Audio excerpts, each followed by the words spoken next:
Well, hello. Friday, May 29th, 2020. When we started this school year, we had no idea that May 29th would be our last day of school or that any of the things that happened this spring would have happened. But nevertheless, here we are, our very last day of school for this school year, and it's with mixed emotions. I am sitting here so proud of what our community has done to support each other during this time, and I'm saddened for the things that didn't happen. Part of me felt like we were just waiting for things like spring sports or our spring musical or even some of our ceremonies, our graduation events to happen, and I'm still just myself wrestling with the fact that some of these things are just not going to happen. And so I realize that we've made it. We've made it to the end. It's a happy day, but it's also a time that we have with still many more questions, many more concerns, even fears that we're all wrestling with as a community and as a country. And so my message today has some information for you, and it's positive information. There are good things, and I'm also going to be very transparent with you, as I always try to be, about things that we're still working on and working towards for our fall. So first, some good news. Sauhegan High School is going to have an in-person graduation ceremony. It's going to happen on Friday, June 19th, 7 p.m. at Sauhegan High School on the backfield where the two baseball diamonds are, because we need that space to spread ourselves out. So there's going to be much more information to come. Our seniors and their parents have received information today about this event. It is closed to the public. It's going to be only open to seniors, their guests, and our faculty. But it's going to be something that we think the seniors are going to appreciate, and that they've told us is so desperately needed. Something that I want to talk about with graduation is going to be a theme for our future. It's going to be choice. All of us have choices during this time of crisis that we need to respect from respect of one another. And so, starting with Sauhegan's graduation, there's a choice. All of our seniors and their families are going to have a choice about whether they attend in person, whether they attend but remain in their vehicles and watch from video screens that we're renting to make sure they feel included, or remain home in the comfort and safety of their home and watch the event over the internet. So every graduate and their family will have that choice, and we're all going to respect the choices of those people. Likewise, our faculty. Many of our faculty will be in attendance, but many will not because they feel that they have to make a choice for themselves and their families, and we're also going to respect that choice as a community.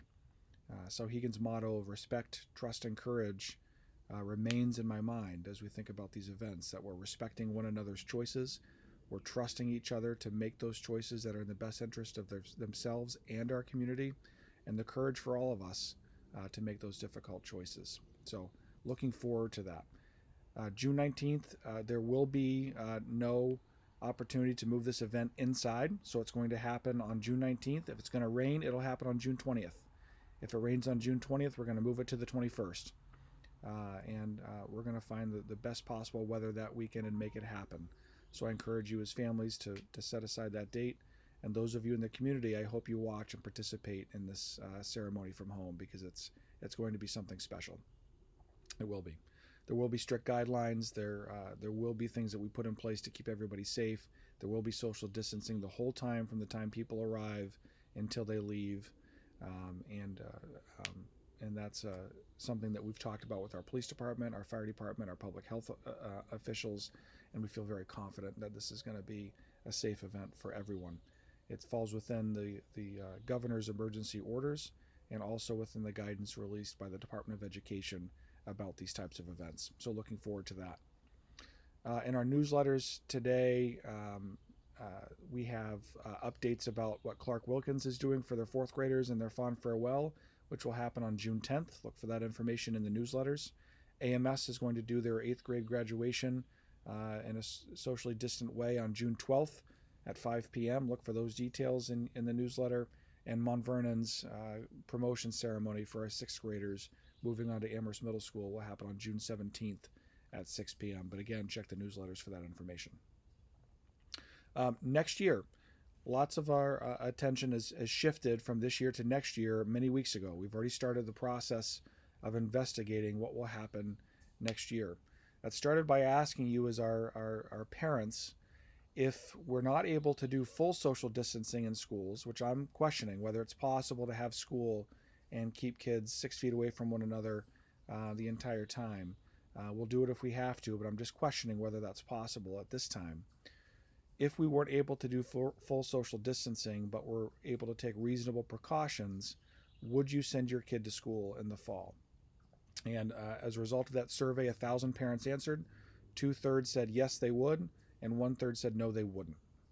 So, again, with our theme of choice, we're going to have to look at over the summer how we can create a school environment that meets the needs of our community, creates a safe environment for our students, both physically safe, meaning we're safe, we're reasonably safe from COVID-19, but also emotionally safe, where it still feels like school and doesn't feel like a more restrictive environment that feels unsafe to kids and therefore isn't helping their mental health, helping their social emotional well-being. And by the way, they can't learn in that kind of environment anyway. So we need to make sure we're creating that environment in the fall. To do that, I'm forming a task force.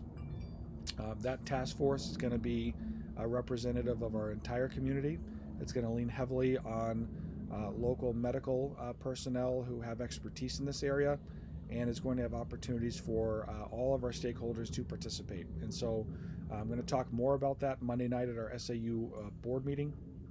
But just know that this task force is going to be working to help us come up with our plan for what we do in the fall. As you might know, the Commissioner of Education's task force is formed to help advise me, because these are local decisions.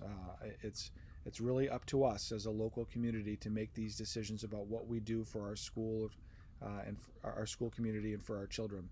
And we take that very seriously. We're going to do a great job coming up with a plan that meets the needs of our community while keeping people safe. So look for that information to come down the pike. And I want to end today's message with some messages of thanks. So I'm so thankful, and you've heard me say it, but I'm so thankful for what's happened over these last several weeks. I've lost count of the number of weeks it's been since we went on remote learning. But I want to start with our high school seniors. They didn't expect this to come. They didn't look forward to their senior year ending this way. But I'm so proud of their resilience, and I've had conversations with many of them. They're so positive, so thoughtful, emotionally honest about what they're going through, and they've made it to this point successfully. And I'm so thankful for them. Can't wait to see them on June 19th for their graduation. Our teachers, not a day goes by where I'm not getting a message from a parent or a community member saying thank you for a teacher, something a teacher has done, whether it's reaching out to an individual student to help them along, special things that our teachers have done to make students on their birthdays feel acknowledged and cared for, or just going the extra mile during this time to connect with our students. Our teachers have done an amazing job, and we've all learned how hard the job of a teacher is during this time as we've tried to help our own kids at home. And so we know how important our teachers are to our community. Our paraprofessionals, have worked tirelessly during this time to support the educational process in unique ways, in ways that they could have never trained for or prepared for, but they've done it well, and we're so thankful for our paraprofessionals, all of our support staff. Our administration, our principals don't ask for a lot of recognition or praise, but they have put in an inordinate amount of hours supporting teachers, supporting families, and dealing with what really can only be described as a crisis. And all of our administrators, from principals, assistant principals on down, have done an absolutely outstanding job. They deserve the recognition for that. Along with that, our school administrative assistants, who we all know really run a school, have also the coordination, communication, all of those things that they've done is truly remarkable. So to all of our school staff, everyone, they deserve really sincere recognition and praise. And finally, to our retirees, we have some teachers that are ending storied careers with us during this time. And those teachers maybe spent 30 plus years thinking about what will the end look like of my career and those final hugs and goodbyes. And they've not had that opportunity. And I just want to recognize those retirees who have made a career out of supporting children, connecting children, and educating children. And want to say thank you on behalf of me and all of our students and parents.